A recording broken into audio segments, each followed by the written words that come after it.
Paysquad helps people pay together right at checkout. You've always been able to pay now at checkout. You have recently been able to pay later, but you've never been able to pay together right then and there. And now you can with Paysquad. It helps reduce that impact that we've all felt of one person having to front the whole cost for your group and then chase people to pay you back. The New Zealand Tech Podcast, brought to you by Gorilla Technology, proactive and strategic IT. Greetings and welcome along to the New Zealand Tech Podcast. I'm your host, Paul Spain, and privileged to have Cam Richardson joining us on the New Zealand Tech Podcast this time around.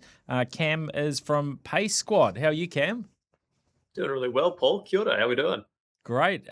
Look, good to finally have you on the show. Maybe you can give listeners a little bit of an introduction on where you fit into this big, wide world of tech in New Zealand. Yeah, kia ora, everybody. I'm Cam, founder of Paysquad, calling in from Invercargill. So not Auckland, not Silicon Valley. So just adjust that mental image of a fintech founder accordingly, and building Paysquad, a group payments option at checkout. And you've been involved in the tech world for a number of years now, right? This is not something you've just picked up in the last 6 months. No, I mean, we'll have the listeners judge, if that comes through. But yeah, we've been in a few different roles here. Cut my teeth in Christchurch. Been a part of financial education startup up there, and down in here in Invercargill. Thought I was giving up the tech dream forever, but ended up finding a whole heap of super smart individuals to build with. And then COVID happened, and hey, everybody's just in front of a webcam, right? Where it's all on. Yeah.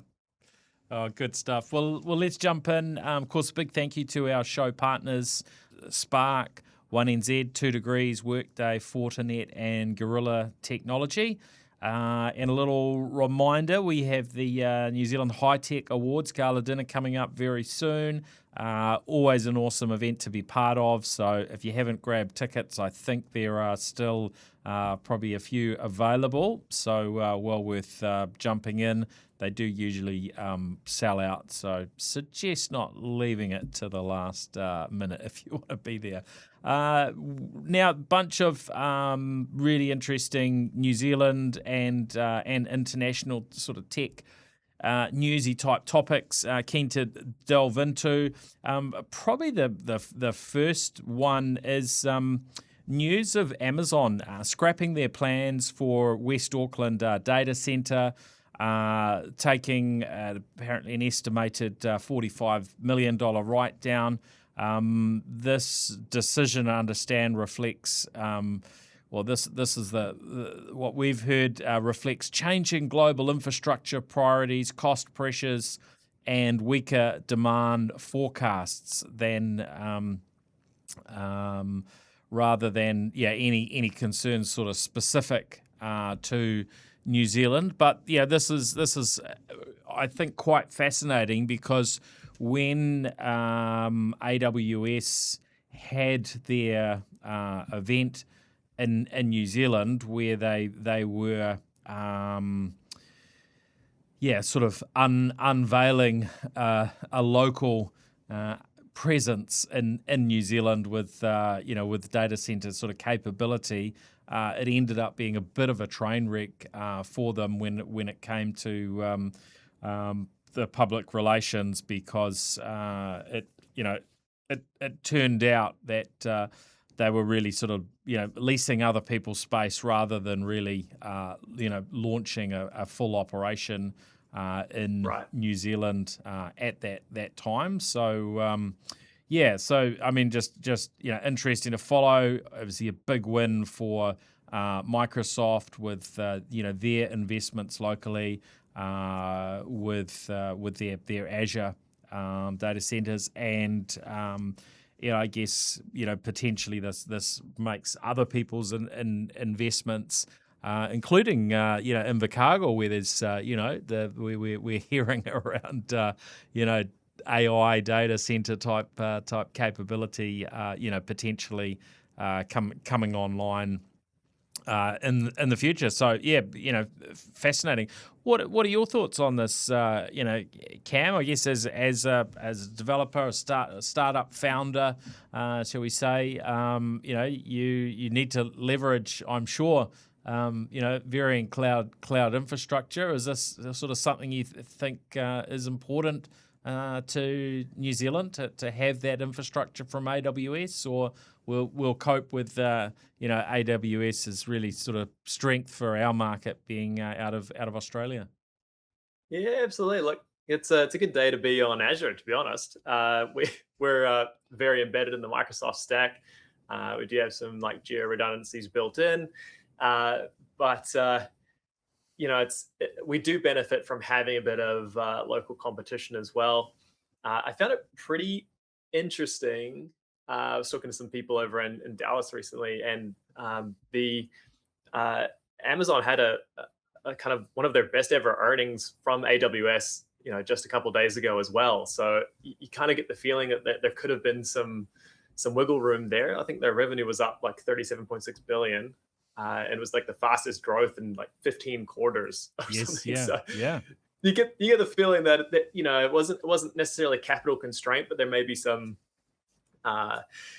some public relations or some other angles here that we're not looking at. And you're right to mention that about 9 kilometers from my house here in Invercargill, we do have that $3.5 billion AI data center going in, and I think it'll be the second largest user of electricity in the country, just coming straight off that line out of Manapuri down here. So second only to TY. So I think the cooler temperatures down here will help with some of that cooling naturally as well. So I think there's still a lot of investment going into the space.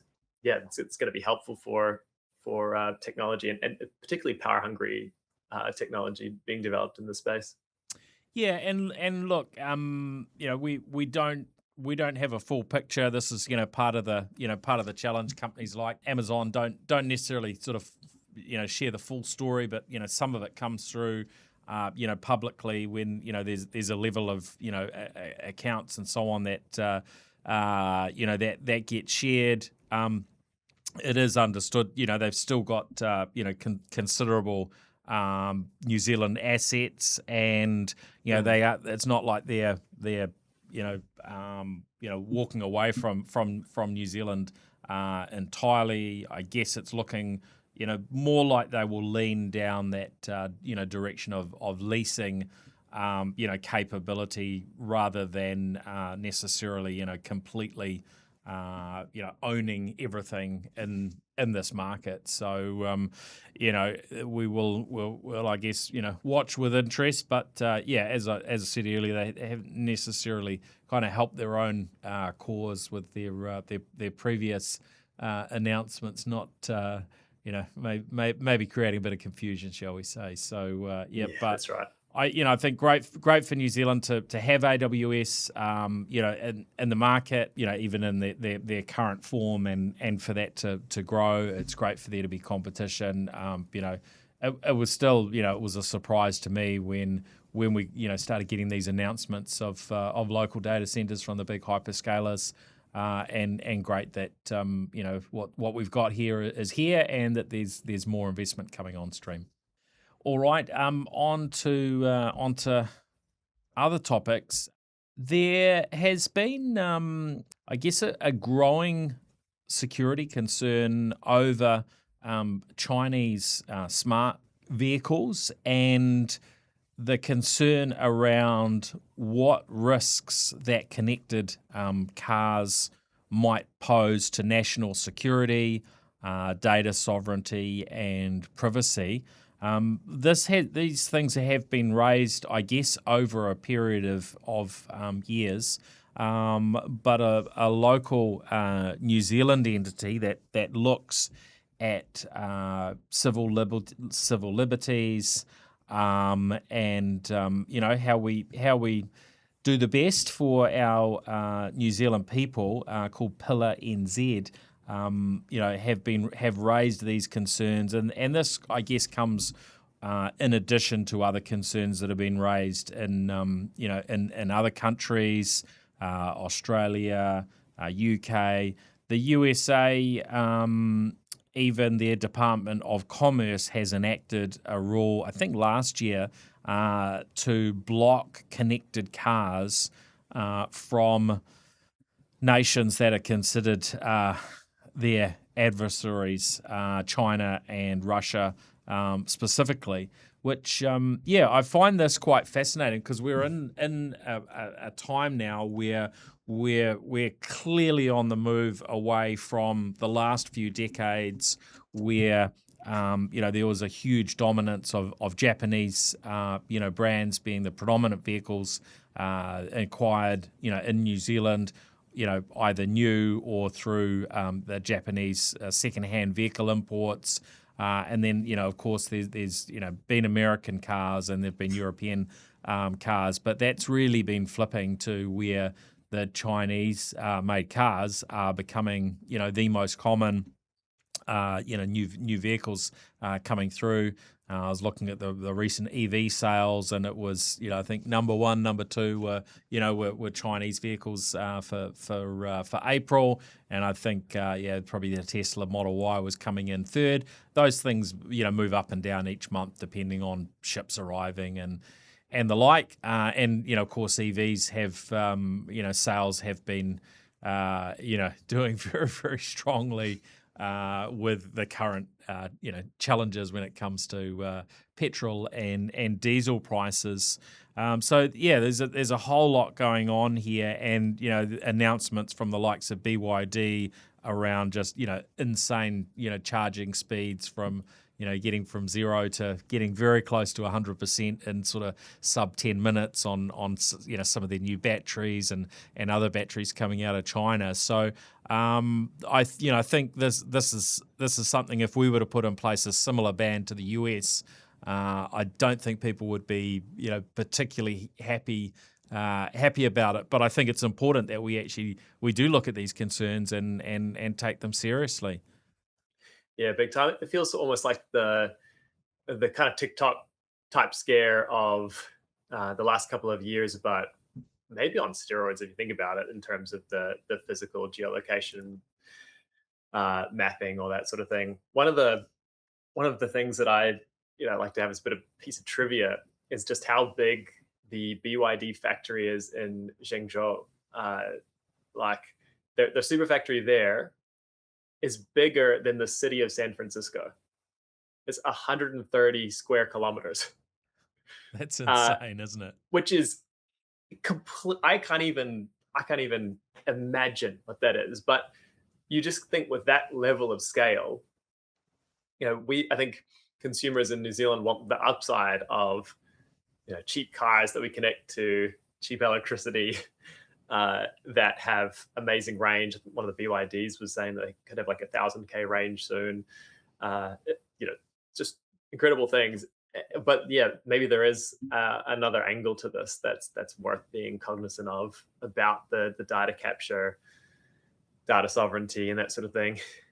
There's certain perhaps nations and things that are worth keeping an eye on and understanding what the broader play is here and what could happen down the line. Yeah, not an easy an easy thing to sort of look at and go, oh, here's a quick solution that'll solve it. China have been absolutely incredible in their levels of innovation in recent years, their ability to to scale from a country that we wouldn't have 10 15 years ago sort of thought of as, hey, this is the place where future vehicles are going to come from, just have become so dominant so quickly, and that ability to scale to produce really good quality product as well. I think we look at, say, Tesla. The Teslas that you buy in New Zealand, last few years have all been made in China. Have a Chinese made Tesla and a Silicon Valley made Tesla, and by all accounts, the Chinese built Tesla's the better build quality. Now, there's a little bit more to that in Tesla's journey as well in terms of iteration. So it's not just about where they're made, but this is a really interesting challenge, and we have seen I think concerns coming out of UK and Europe around the situation where, hey, if you've got vehicles that are being made by a country that you end up in hostilities with, these things can be completely controlled remotely. That's the difference, right? That's never really been a problem serious, in the right? past. Yeah. Yeah. So you could, just sort of drop that thinking on to any current or recent sort of war scenario, and what that could look like, and that's just one example of the concerns.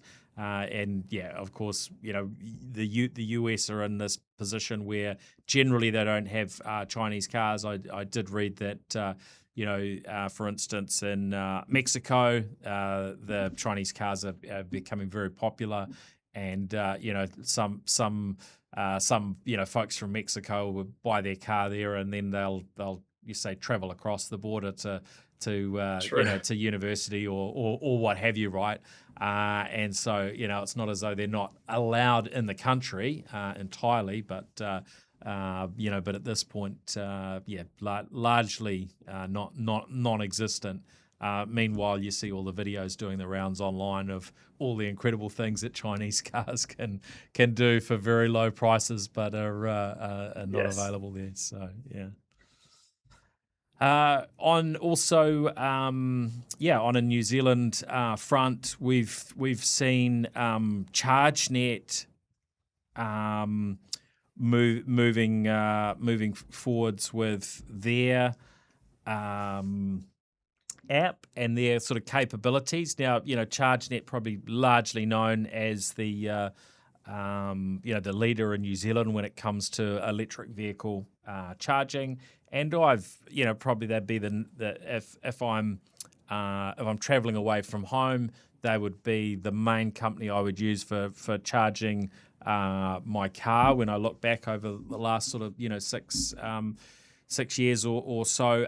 Other than Tesla, when you've got a Tesla, you probably tend to gravitate to their charging network. In part because, to start with, their navigation would always basically have all of the Tesla superchargers, and they were also at that time that was your only option for really fast charging. They've expanded so they cover a lot more, but also they had that simplicity: just plug it in and it starts charging immediately.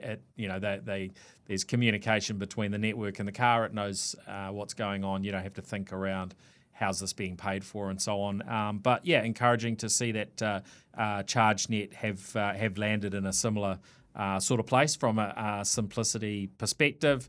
It used to be you had to sort of fire up the app or have a little tap of your of a key fob and so on to get the charging started. So it's a small thing, but it's all these little things that kind of add up and make things a little bit simpler. So for sure. Now Cam, you've got a bit of a connection here with with ChargeNet. Tell us what you've done there. Yeah, look, the original team behind Paysquad down here that we built together built one of the first iterations of the ChargeNet app, and so definitely a space that we know and love pretty well. We've since handed it on. They've refactored the app and everything, but in terms of being really early to that EV space, ChargeNet's gone from strength to strength there. I think this latest outcome is really a broader thing of friction disappearing, like at the point of transaction, right, where the car becomes the authorizing of the payment. Like it's what identifies it, and reducing frictions and payments at the point of sale. sounds like a good thing to do. Sounds like your world, Cam. Yeah. A couple of other topics I want to tap into as well. Kiwi team behind a Roblox hit 99 Nights in the Forest has landed a movie deal. The adaptation, understand, highlights global interest in creator-led gaming IP and New Zealand's sort of growing presence in the international world of digital entertainment. So yeah, I'm very curious to see how that plays out. But it's it's just great to see, I guess, Kiwi creativity getting recognised, and for that to turn into generating export revenues and in varying forms for New Zealand. I'm not quite sure how that will work from the financial perspective, but and what the flow on for New Zealand might be. But it sounds like something that's pretty exciting, and I think there's some no doubt some fairly large sort of sums involved in this. So yeah, Roblox continues to be an enduring cultural stalwart. And shout out to that team. That's awesome. Should make every Kiwi founder a bit more ambitious, right? Yeah, and of course, Roblox sort of has been in the media and getting sort of coverage, I guess, over a period of time from concerns around child safety issues, but it seems like they've also made some progress on those fronts. But it is probably a platform not to take for granted that it's safe if you've got youngsters that are using it. Do a little bit of reading and do due diligence if that's something your youngsters involved in. I'm not fully up on this week's news on it, but it does seem like to be a bit of a constant there, that there's been significant concerns and issues, but they obviously have a very large and successful business, so they're working to improve things there. On the international front, there's been some news through from Mac Rumors suggesting that Apple may have given up on developing the Apple Vision Pro. Now, this is interesting. We haven't seen the Apple Vision Pro, launched into the New Zealand market at this time. It's a really expensive device. If it launched here at sort of current international prices, I think the last calcs we did would be between $6,000 and $7,000 to have this wearable on your head in New Zealand, once you account for a bit of exchange rate and I think that must make it the best Apple status symbol that you could have, right? Yeah. 700 or 600,000. I think it was around 600,000 units that they've apparently sold in total, according to Mac Rumors reporting. They gave it a refresh, reasonably recently with the M5 chip from Apple. Was that October? But they just haven't seen that huge market adoption. So it'll be interesting to see whether exactly how this plays out. But apparently the team members involved in developing the hardware have been moved onto other projects. So whether this is just a sort of focus on a lighter sort of wearable, more sort of smart glasses type things, or exactly how that plays out, be interesting to follow. But look, I think the team at Apple have usually been pretty smart at killing things off when appropriate. They certainly know how to turn a profit on products, but not every category is gonna fire. But they've often picked them very well. Of course, there was their moves into autonomous electric vehicles, which apparently they poured many billions into, and then exited. So wouldn't be unprecedented if this were the end of the road for the Vision Pro. Cam, have you had much of a look at the Vision Pro? Has this sort of attracted much attention, for you? It's one of those things that obviously was part of caught up in the excitement of when it was first launched, and I thought, has Apple once again timed something here really well? Classic Apple move of like there had been iterations in the past, and now they're going to step in and show everybody how it's done. We've got connections, friends that are building in the space. I think of Renji building like his Visor product, which is like kind of a live like working workspace. They have lots of power users on that, but it's still it hasn't made that leap into the collective conscience, and you can just sort of tell that by the pace at which they're expanding them, taking them overseas, pouring into use cases. You'd expect a lot more by now for a company with virtually infinite resources. That if there was some pull from the market, it would be going out there a lot quicker.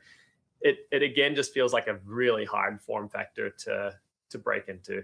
There's something maybe even biologically about having your eyes covered, but even more so, like you mentioned the smaller form factors, the glasses and things. Just even with the Meta, Zuckerberg kind of like releasing them, there is a growing concern about them. People don't really feel comfortable, I think, with the fact that they could be covertly filmed through these glasses, and it's going to make adoption challenging at the very least. Yeah, and I mean, we've had other products that aren't necessarily a huge kind of, massive leap away from what was existing in terms of, I'm thinking, in terms of in the consumer electronics world, the curved and the 3D TVs, right? And those sort of were, it was like, oh, this is the way it's all going, and Samsung and LG and Sony and so on, they were all in on Yes. on that tech, but actually it just wasn't compelling enough, even with those not being huge price jumps, and then you've got you need to have some real killer content to make these things viable, and that's also part of the challenge. So I guess I'm not expecting a whole lot of excitement in this space over the immediate future anyway. And as you say, there's significant pushback on the wearables, particularly from a privacy perspective. And I think there have been significant issues raised there as well in terms of some of the content that has ended up coming from Meta glasses, sort of wearables, whether in circumstances where that footage should never ever see the light of day, and ended up getting viewed, which some probably some big lessons there, and maybe those will inform the direction of future products. I think so. Yeah.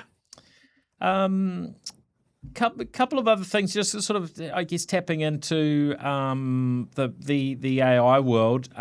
The Academy for the Oscars, the Academy has ruled that AI generated actors and fully written AI scripts are now ineligible for the Oscars.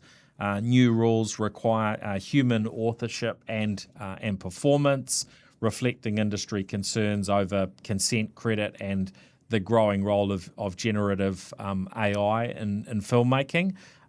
Look, to me, this this makes sense. It's not saying that you can't, AI can't be used within the filmmaking process. Of course, it already is, and it will continue to be so. But I guess defining what is and isn't appropriate for awards eligibility, I think is one of those levers that can be turned to encourage appropriate balance. How do you feel about this? Well, I think it's a smart angle for them to score some points with the actors and writers, producers, directors. There is a growing sentiment probably against the over AIification of everything, and the Academy just going, "Hey, we're drawing a line. It's going to score some points." My gut feeling is it'll move again in a couple of years as well, as the question of what counts as human made seemingly keeps getting messier, and now in the future it might be like, well, it got sign off by the original actress or the actor that they could use their likeness, and then it's like, well, we got clearance from this thing to write in their style. I don't know. I feel that the cat's out of the bag here. Yeah. And I guess in a sort of related vein, Taylor Swift has filed for trademarks on her voice and on her likeness, and the understanding is that this move sort of aims to give her sort of stronger control, over her identity rights in a world where generative AI is increasingly mimicking public figures and well-known figures, and of course we know that there are music tools, music AI tools, as well as just text to speech and video generation that can give you a fake Taylor at the drop of a hat. So this is pretty understandable just purely from a business perspective, and of course she's been very successful financially when it comes to the business of Taylor Swift and making it a success.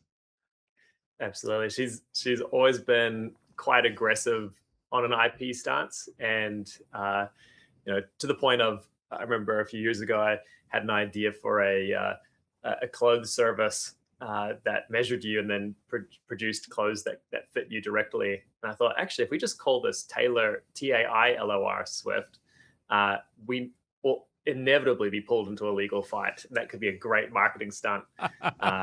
Better ideas ended up prevailing, which is probably appropriate relief.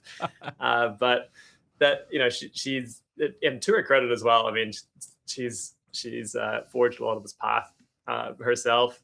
I know that even like artists like Dolly Parton are also trademarking this, but also making it like fully uploading all of their intonations and tone and everything, so that they can produce songs beyond the grave. And it's a fascinating time. There's I still think we haven't seen the full weight of AI enter the music industry, but there are little things here and there. Yeah. Well, that's probably enough on the news front for today.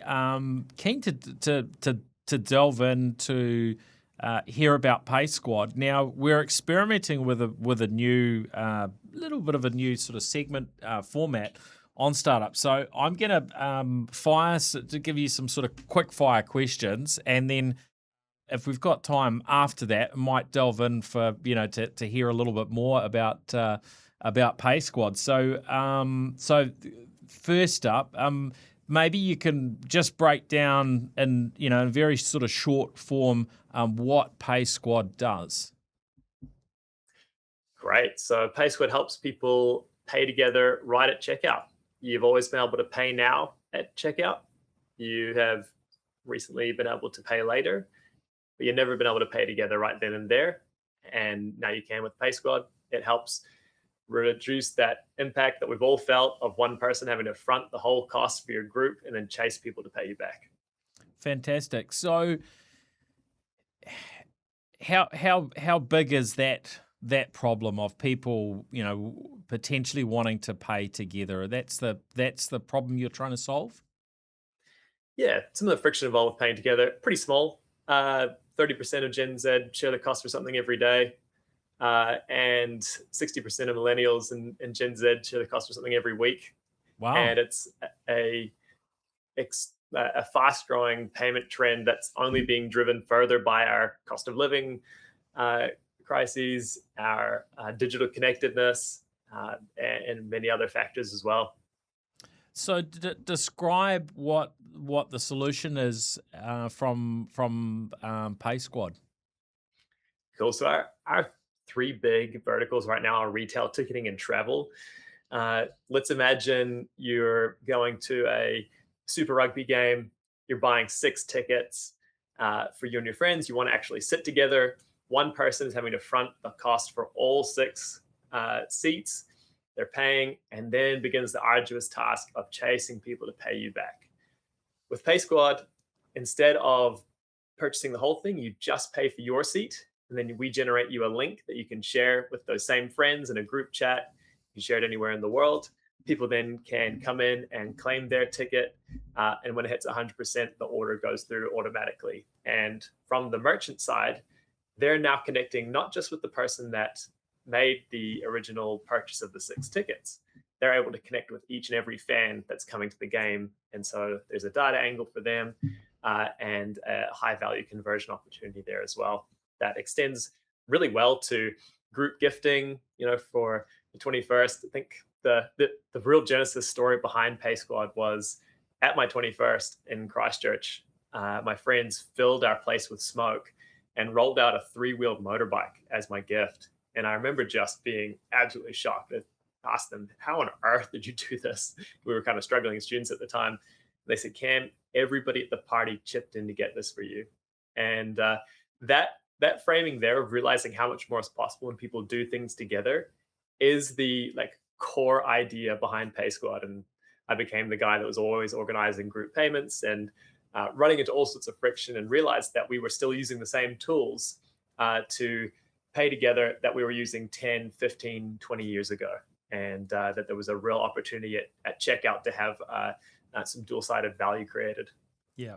Wow. That's great. What a great story. And when you think of getting a gift like that everyone's contributed to, that is totally not the norm, today in most scenarios. And whether it's sort of gift registers for, weddings and 21st and the like, you probably end up with much better results if everybody's able to, or groups of people are able to put together and get something bigger or more memorable rather than a whole lot of little things. And I can imagine for myself also, you'd probably be a bit more willing to chip in a bit more, knowing that you're going to, be gifting something that's, really epic. So it's great. For sure. Some of the recent feedback we got is man, Paysquad's addictive in that it's awesome to watch the little wheel go up to 100%. We just had one where 19 people got together to get a brand new camera for their friend. And, they're all watching, oh, who's going to contribute next? Oh, we've got, 10 hours till the deadline. It can be quite fun. Yeah, fantastic. Now, when it comes to startups, one of the challenges is that it takes a while for revenue to often sort of match up with overheads, and there's approaches of that vary from being bootstrapped and sort of self-funding through to going out to friends and family and venture capital to fund these things. What's been your track, and how's that looking so far? Yeah, for sure. Look, I think in the age of AI hyperscalers going from 0 to 100 million in revenue in a year, there is some sort of unprecedented growth opportunities. They tend to then kind of fizzle from that point, but it's a fascinating time in terms of our journey. I'd say we're mostly bootstrapped. We did have a friends and family round of 150K NZD with backers from like Anthropic AI and Sustainable FinTech Fund out of Australia and an amazing New Zealand FinTech investor as well. It's been a bit of a journey for our sort of business. As you mentioned, the cost outlay and the volume piece that we have. We need to drive pretty significant volume to create the value that we're aiming for, and so plugging that with some investment has been super important. We've also turned down about 4 offers of investment, and really that was just mainly looking for operational and value alignment as well, not just capital. Often you can read term sheets and there's some interesting hooks in there. And just to be real, I mean, we have also been rejected as well. So we haven't just been, receiving all these offers and turning them down. So it definitely goes both ways. But it's a great opportunity, and more than ever, you can achieve so much more traction and distribution on far lower costs now than ever before. And so that's the shifting expectation for investors right now, which I think is valid. So, how have you been using, your resources, your time, your team, AI, and and funds to sort of, where are you getting sort of the biggest, progress out of? We're really fortunate to be a global Shopify payment partner with the first pay together option on there. So expanding within that ecosystem has been really good. We're also seeing huge opportunities in the baby category and in ticketing as well, particularly sports ticketing. Next week, I'll be heading off to Australia for a player-based commerce event. We'll be unpacking 4 different ways that professional sports teams can connect with multiplayer payments. And in terms of, on the day to day, it really is about expanding within those. A big part of our distribution is connecting with the best merchants that are, well aligned with the group model, sizable. And we've got a team of 4 right now, pretty lean, based out of Invercargill, Auckland, Melbourne, and New York. So reasonably distributed, and then have a whole heap of other nodes that are just big fans of what we do, or advisors and things like that. And a lot of our stuff is just refining workflows, onboarding workflows, outbound workflows, internal product workflows, and we do lean pretty heavily on Claude Cowork and Claude Code for a lot of that, in terms of really building out core features as well. When we talk to merchants, we acknowledge that one of our key propositions in the head starts that we have over incumbents or even fast mover or fast followers is this like proprietary data that we have of talking to so many merchants about group payments and hearing what they really want from it, and seeing Paysquad's form and seeing how fast they are, and how like the size composition, the occasion, who the micro influencers are, all this sort of stuff. And so just optimizing the product to be even better for that, and with the whole vision of helping people do things together that they couldn't do solo. And we're really fortunate to have, as part of that team, the first US Afterpay employee who helped launch that market before they were acquired for $35 billion. And he did some of the biggest deals with Urban Outfitters and Macy's, and so learning some of his like tactical and strategic insight is invaluable. It's exactly the sort of thing that you need when you are coming up to merchants in retail, ticketing, and travel verticals who have their own goals in mind. They're looking to what you can offer them, and being able to really clearly package that and demonstrate that they are at the center of your ICP is awesome. So that's probably the least succinct answer, but that's a quick overview. Yep. And what would you say, the biggest lesson that you've learnt in your startup journey, with Paysquad to date? There's 1,000 very trite or like overdone things that you could have. But conviction will carry you a lot further than hype, is what I've realized. I share my kind of goofy story about the motorbike because that was the initial excitement, but it's been a deepening conviction over time that's kept me in the trenches, as it were, here in the startup world, of realizing actually this is not about me trying to make a quick buck. This is me helping the younger generation who are increasingly indebted, like have diminishing buying power, but also are quite isolated. This is an opportunity to actually help them do things together, to define friendships even, and help bring a bit of unity in our divided times.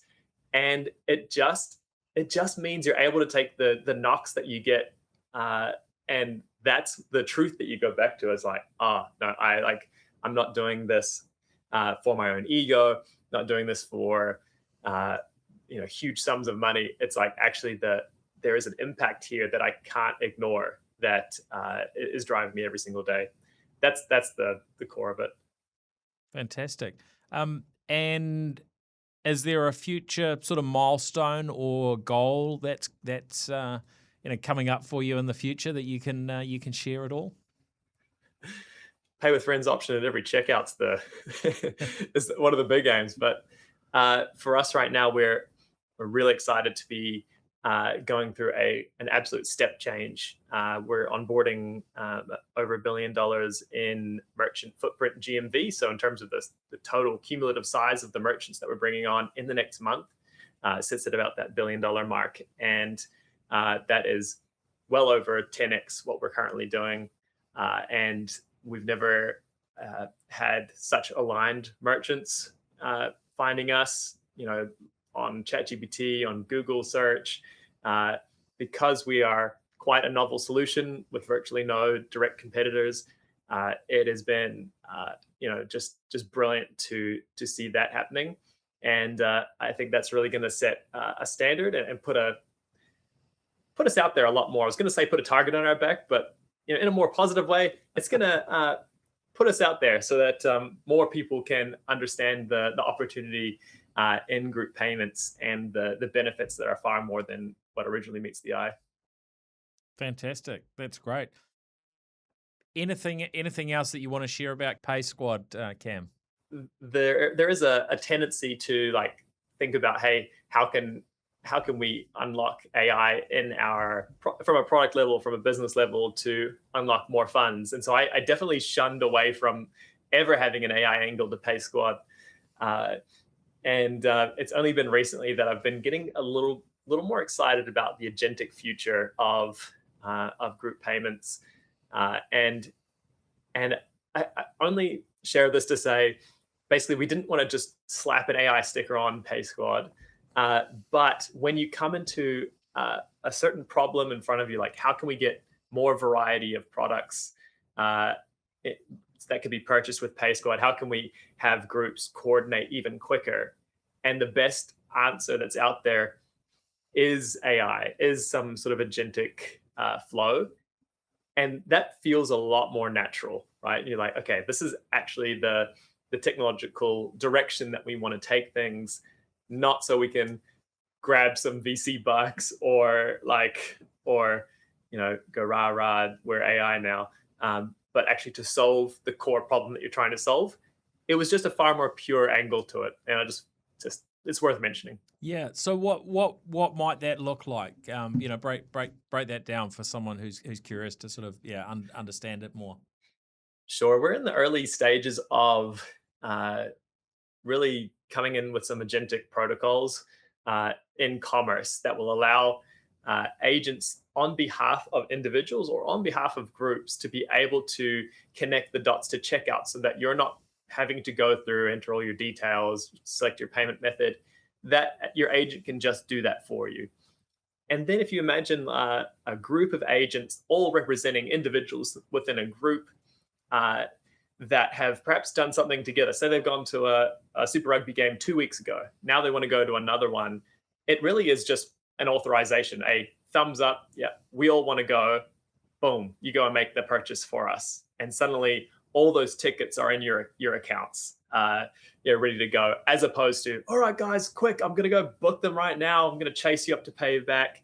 That is a significant amount of legwork that's taken out there. And it extends so far beyond that to, AI being able to identify who you're most likely to want to invite to contribute. Hey, this seems like something that your mother's birthday is coming up again. Here are some of the things that she has on her wish list. Some of that stuff is really just going to make the whole group payment space a lot easier. Fascinating.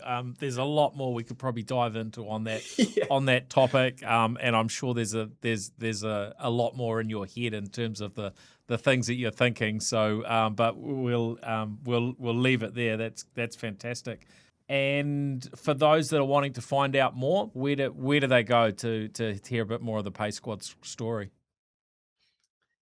From a founder perspective, feel free to connect on LinkedIn. Cam Richardson on there, Paysquad on there as well, and then working on Instagram, get Paysquad, and try to get a little bit better at X. I know that like New Zealand's not super massive on it, but I do love some of the community elements on there. Some of the founder networks can be quite good. So that's where to find us. Good stuff. Well, that's great. Well, thanks for joining us on the show. Thanks also, of course, to our show partners, to Fortinet, Workday, One New Zealand, 2 Degrees, Spark, and Gorilla Technology.